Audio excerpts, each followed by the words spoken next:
নমস্কার, আমি শুভদীপ। আর তোমরা তো সকলেই অবশ্যই শুনে থাকবে যে বেটি বাঁচাও বেটি পড়াও। আর এ সমাজে যদি বেটি নাই বাঁচে তাহলে বেটি পড়বে কী করে। আজ থেকে কয়েক বছর আগে এই ইনিশিয়েটিভের উদ্দেশ্য ছিল যে যাতে সমাজে ভ্রূণহত্যা রোধ হয়। আগেকার দিনে ইভেন এখনও মেয়েদের পড়াশোনা না করিয়ে খুব অল্প বয়সে বিয়ে দেওয়া হয়, যাতে সেটা আটকানো যায় বা মেয়েদেরকে মানে শিক্ষা, স্বাস্থ্য, সুরক্ষা এই তিনটি বিষয়ে সুনিশ্চিত করা যায়, বা নারীদেরকে সমাজে যে নিচু চোখে দেখা হয় সেগুলো যাতে না হয়। মেনলি এই ইনিশিয়েটিভটা নেওয়া হয়েছিল যাতে এই ভেদাভেদটা না করা হয় বা আমাদের এক ধরনের মানসিকতাটাকে বদলানো যায়। কিন্তু এ সমাজে বেটি যদি নাই বাঁচে তাহলে সে পড়বে কী করে। আজ থেকে কয়েক বছর আগে আমাদের এই বাংলা মানে পশ্চিমবঙ্গ আমাদের অন্যান্য রাজ্যের সাথে কমপ্লিট করতো শিক্ষা, স্বাস্থ্য, সুরক্ষা, খেলাধুলা।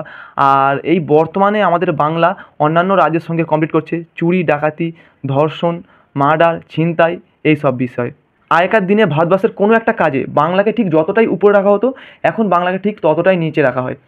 আরজি কর ঘটনার একটা বছর যেতে না যেতেই আবার রেপ, গ্যাং রেপ, তাও আবার কলকাতার বুকে কসবা ল কলেজে।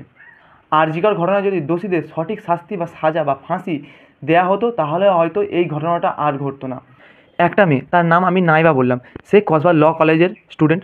আর সেই কসবা ল কলেজের ইউনিয়নের লিডার সেই মেয়েটাকে প্রপোজ করায়। সেই মেয়েটি সেটার উত্তরে না বলে দেয় এবং সাথে এটাও বলে যে তার বয়ফ্রেন্ড আছে।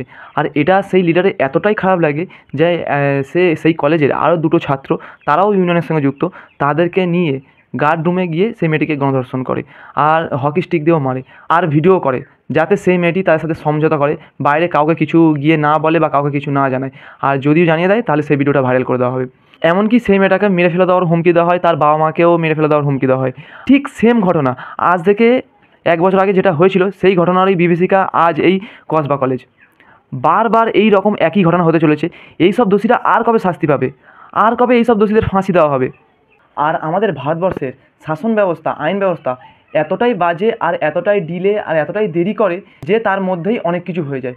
যারা এই অপরাধ করে তারা কয়েক বছর পর নর্মালি ঘুরে বেড়ায়, আর যাদের সাথে এই অপরাধগুলো করা হয় নয় তাদেরকে মেরে ফেলা হয়, আর তা না হলে এই যে অপরাধের ফলাফল বা শাস্তি কোর্ট থেকে আসতে আসতে এতটাই লেট করা হয় যে তার মধ্যেই এরা সুসাইড করে নেয়।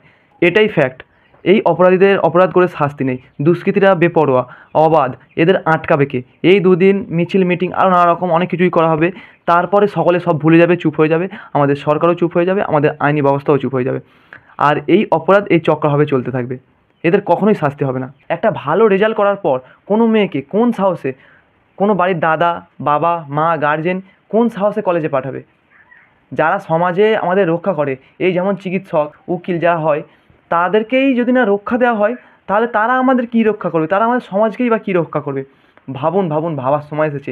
এখন না ভাবলে আর পরবর্তীকালে আর ভাবার একদম সময় পাবেন না।